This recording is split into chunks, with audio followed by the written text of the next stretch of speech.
Well, welcome to the 700 Club. Donald Trump is meeting with the media today, his first press conference since winning the White House. And two of the hottest topics, his relations with Russia and the confirmation hearings for his cabinet choices.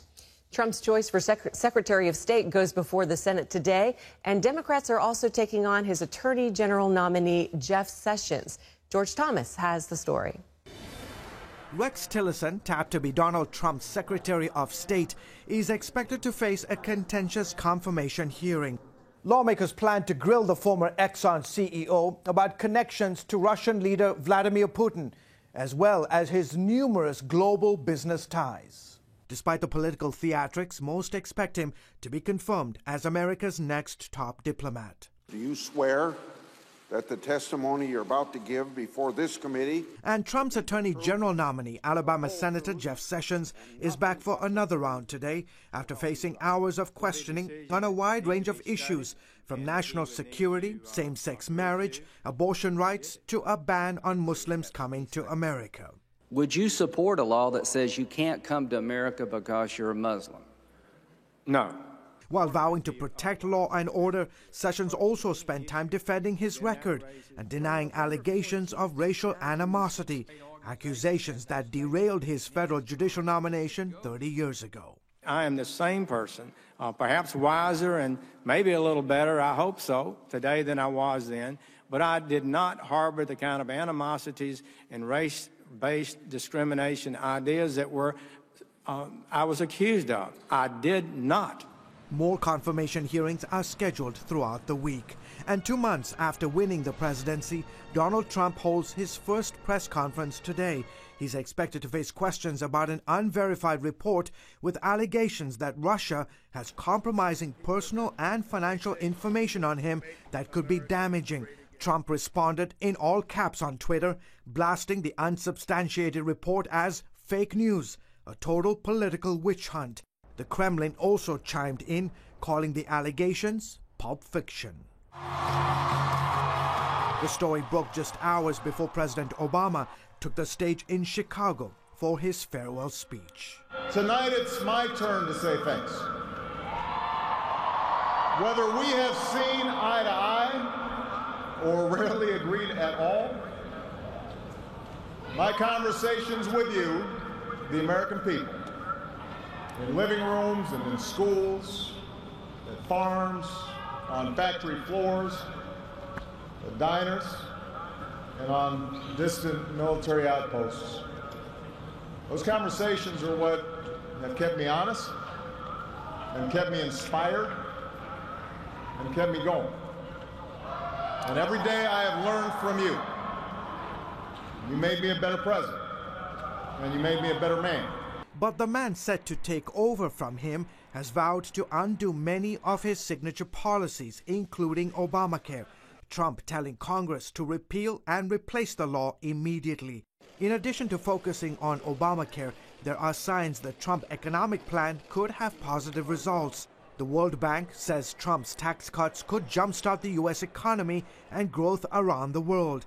And it appears America's small business owners can't wait either. A survey shows optimism surging by the most since 1980. George Thomas, CBN News. Thanks, George. On that speech of Obama, he mentioned himself, I think, 75 times.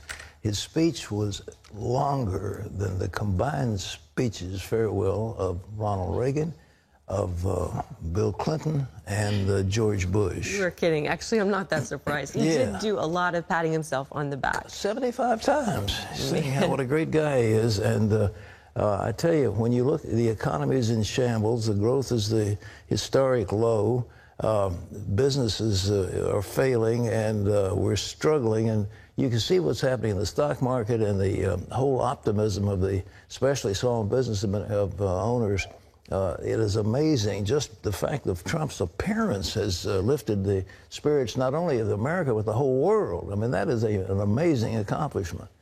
Well, the man who shot 9 black church members has now been given his decision by a federal jury, and that is a very appropriate death sentence.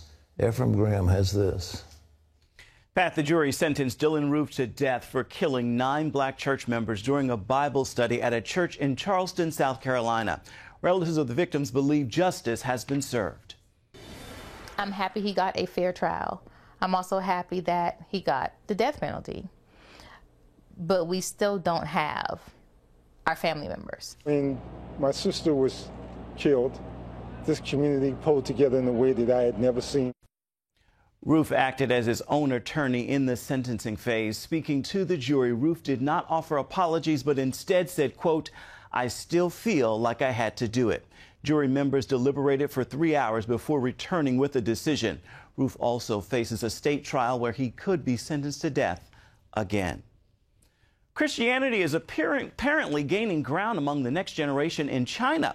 Many millennials are looking for answers to life's big questions in church. And Christian leaders are hopeful the younger generation could bring their nation closer to God. Caitlin Burke brings us the story. China is getting younger and younger. 24 million people live in Shanghai, and 3/4 are millennials, adults between the ages of 20 and 33. This age demographic is moving to Shanghai for several reasons. I moved to Shanghai a few years ago. My friends kept telling me I could find better jobs here. I want to earn more money for my family. Besides looking for jobs, millennials have also joined the Christian community. To cope with societal pressure, young people are increasingly turning to support groups and spirituality. One study found that 62% of China's religious believers are between the ages of 19 and 39. One day, my friend invited me to church after work. It was new to me. As I listened to the music, all of a sudden, I felt so peaceful. I felt something special. Christian leaders in Shanghai say young people are seeking out churches because they want a place where they can take a break and express themselves openly. Living in the big city is not easy for them. Many of the young people share with me that they face burden all the time. Some of them just cried to me and asked me to help them. Church leaders use biblical truths to help millennials cope with life. They share their own experiences and tell them about God's grace. For the single people, I understand their concerns. I read the story of Ruth and explained the meaning to them. I wanted to make sure they understood that I had the same struggle before, but God is faithful. Chinese young adults who attend church services regularly say they've learned to pray for themselves and their families, and they no longer feel empty inside. Now I am a Christian. I'm not afraid of anything. Jesus is always with me. I'm not alone when I face difficulties. Shanghai is one of the most important cities in China. Churches are planning to organize more events to reach millennials there because they believe this young generation could be the only way to bring the city closer to God. We want to use all the resources to build the bridge between young people and our Savior. They could do some amazing work for Jesus.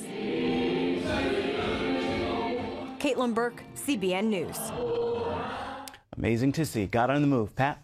Well, I've been there and spoken in those churches, spoken out on the streets, talked to people. I mean, to see the hunger for God in China is overwhelming. And when you go back into the kanjis, the pictorial language that is the root of China, it reflects right back to the Old Testament. Time and time again, I mean, I've talked to leaders, including the foreign minister, about those things, and I said, look, here it is. In your language, primitive Christianity is right there. And they go back to almost like to Genesis. It is an amazing thing. And the Chinese, I said it before, I'll say it again, is China's going to become the largest Christian nation in the world. And these young people, they don't buy into Mao Zedong, the Cultural Revolution, and all that stuff is long past history for them. And communism really offers them nothing because it has no hope and nowhere to go. So they're looking to something to fulfill their yearning in their hearts, and they're turning to Jesus, and it is absolutely wonderful. But just keep your eyes on it. And, you know, all this bellicose talk about, well, we're going to fight China and everything. The Chinese people, they can't afford a war. They just can't do it. The country doesn't have that kind of money. And they need friendship, but these young people, the answer, and we should do everything we can to encourage that religious revival in China. Ephraim? Indeed. Pat, smoking is hitting the world with a high cost to both life and the economy. According to a new report from the World Health Organization and the U.S. National Cancer Institute, about 6 million people die every year from smoking. And it costs the world more than $1 trillion a year in health care and loss of productivity. The report also pointed out smoking hits poor countries the hardest. Tobacco use can lead to several deadly diseases, including cancer, heart disease, and diabetes. Pat? Well, we banned marijuana, and we banned cocaine, and we banned other types of opiates, but tobacco is the drug that we approve of, and it is deadly. And ladies and gentlemen, I think the time has come for a ban on tobacco. We really need to do it. And what we're doing here in America, we're limiting the use of tobacco in America, and we're exporting those things like crazy into third world countries. And the big advertising push is to hook young people on smoking. And in Indonesia, countries like that, it is just disgraceful. And I think the world body, if they'd ever did anything important, it would be to put a ban on tobacco. And as I said, there should be some tax considerations so the tobacco companies can have some money to go do something more profitable. Maybe they can get into pharmaceuticals or something, but they cannot any longer be putting this dread disease on the nations of the world. It's just shocking that we're doing it. But this is an export from America that has got to stop. Well, there will be quite the black market for cigarettes if that happens. Well, because it's such a strong addiction. I mean, people that do smoke, I've seen the struggle that they've had. And I'm telling you, it's like there's almost like a resurgence of people smoking lately. 21 days is all it takes. I mean, I did it. I used to smoke a pack and a half a day, and I know what it's like. That is hard to believe. Yeah, well. I mean, were you in your 20s? Yeah, I was in law school, and I was a student, and I came out of an evidence class. I'd seen some of the pictures about what these things do to you, and I did like this. This is the last one I'll ever smoke. I ground it down, and that was the last one I've ever smoked. See, my dad was able to do that, but my mom wasn't. So I don't know, maybe it's easier for some people. 21 days. You know, today I'm not going to smoke a cigarette. You know, today I'm not going to smoke any. So 21 days.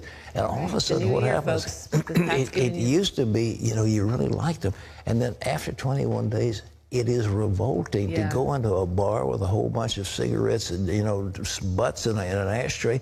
It is revolting. So your body actually turns against it. It really does. 21 days, smokers, and you're free. Freedom. All right, Ephraim. Pat, for the last few days, Operation Blessing's Snow Buddies program has been helping snowbound families dig out after the weekend winter storm. I just didn't know what I was going to do. I have to get my husband's medicine. He's diabetic, and I have to get it by Thursday. The black ice on the roads made it impossible for Suzanne Shelton and her husband Gary to get what they needed for their help. So Operation Blessing made sure they were the first stop in helping people. They stopped in and got them what they needed. It's just really beautiful that there's still people that care about a lot of, you know, seniors that you know, just can't get out there and do this. So thank you so much. For more information on the Snow Buddy program, you can go to Operation Blessing's website. It is ob.org. So nice to see them lending a hand. Pat. Well, I think Bill Horan said it's just a privilege and honor to serve our neighbors right here at home. It makes a huge difference. I mean, we had black ice all over the place. They couldn't drive, they couldn't move, they couldn't get out. And to have a group of eager volunteers, that was one of the services that Operation Blessing did for this community and others. I mean, we're there helping people. And so if you want to help Operation Blessing, it's 1-800-700-7000. Or you can log on to cbn.com. Isn't that exciting what I they love do? it. I was noticing, you know, what great exercise that would be, too, to get out there and shovel. Oh, yeah, absolutely. Snow, you know? Oh, yeah, sure. Well, I don't think they did it as an exercise. No, but it's good, yeah.